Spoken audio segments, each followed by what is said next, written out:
حضرت بابا بلے شاہ صاحب رحمۃ اللہ علیہ سادات کرام سے تعلق تھا، سید زادے تھے۔ سادات کرام کو اللہ یہ عزت دیتا ہے کہ پیدائشی طور پر بھی ان لوگوں کے پاس سند ہوتی ہے کہ ان کی عزت کرنا امت پہ ضروری ہے۔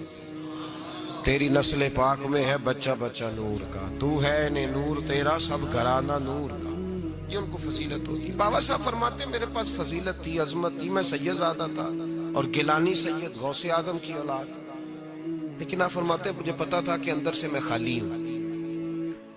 ہمارے زمانے میں کچھ برادریاں ایسی ہیں جن کو ہم لوگوں نے بڑا بنا دیا ہے، وہ بڑے بن گئے ہیں، نیچے اترنے کو تیار نہیں۔ اور میں اکثر کہا کرتا ہوں کہ یہ زیادتی دونوں طرف سے ہوتی ہے۔ اصل مجرم وہ نہیں جو اپنے آپ کو بڑا جانتا ہے، اصل مجرم وہ ہے جو اپنے آپ کو چھوٹا سمجھتا ہے، وہ اصل مجرم۔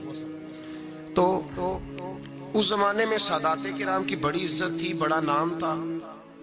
تو بابا صاحب کہتے ہیں میرے گھر میں پیری مریدی تھی، ابا جی بھی پیر، دادا جی بھی پیر، پردادا جی بھی پیر، سارے پیر تھے، لیکن میں جب اپنے دل پہ نظر ڈالتا تھا تو خالی تھا معاملہ، شے کوئی نہیں تھی پاس۔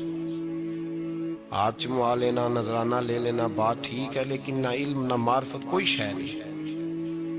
اب فرماتے ہیں میں نے جب پلٹ کے دیکھا نا، پورے علاقے پہ نظر ڈالی تو ایک درویش بابا، ایک سادہ بابا سائیں عنایت قادری، جس کی کوئی بڑا نام نہیں، کوئی بڑی برادری نہیں، اور کام اس کا کیا ہے، رمبا لے لیتا اور سارا دن کھیتوں میں محنت کرتا، لیکن جب مغرب ہوتی تو اس بابے کی مجلس سجتی، اور کہتے ہیں جب ایک دفعہ وہ اللہ کہتا تو اس کی ساری داڑھی آنسوؤں سے بھر جاتی، اور جب عشاء کے بعد وہ حضور پہ درود پڑھنا شروع کرتا تو لگتا یہ کہ یہ سادہ نہیں پڑھ رہا، یہ مصطفیٰ کی زیارت کر کے درود پڑھ رہا۔ فرماتے ہیں میری ساری برادری کو پتا تھا کہ اس کے پاس معرفت ہے، لیکن مسئلہ یہ ہے کہ ہم سید ہیں، وہ رائی ہیں، اب وہاں جائیں بت توڑیں کیسے، ٹوٹتا ہی نہیں، بہت بڑی مصیبت، کیسے ٹوٹے گا؟ لوگ کہیں گے تو مولوی کے پاس جاتا ہے۔ تو یہ ہو گیا ہے ساری زندگی گناہ کرتے رہو، ظلم کرتے رہو، ہمیں تانے کا ڈر نہیں، درویش کے پاس جائیں تو لگتا ہے کوئی تانا دے گا، کدھر چلا گیا، کدھر چلا گیا؟ جے کر یار دے نام دا ملے مینا، انہوں چولی پا لئیے پنجے سٹیے نا، تو یہ کر نار دے نام دی ملے سولی، چوٹا چوٹ لئیے پشانٹیے نا۔ بابا صاحب کہتے ہیں میں روز اپنے آپ سے جنگ کرتا کہ جاؤں کہ نہ جاؤں۔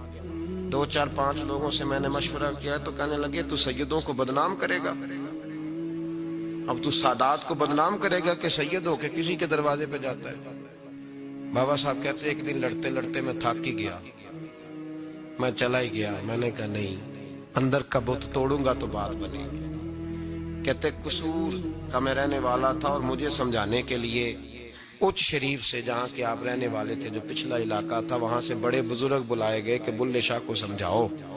کہتے ہیں وہ بابا جی جب آئے تو میں پہچان گیا برادری کے، قبیلے کے، علاقے کے بڑے۔ میں جب ان کے قریب گیا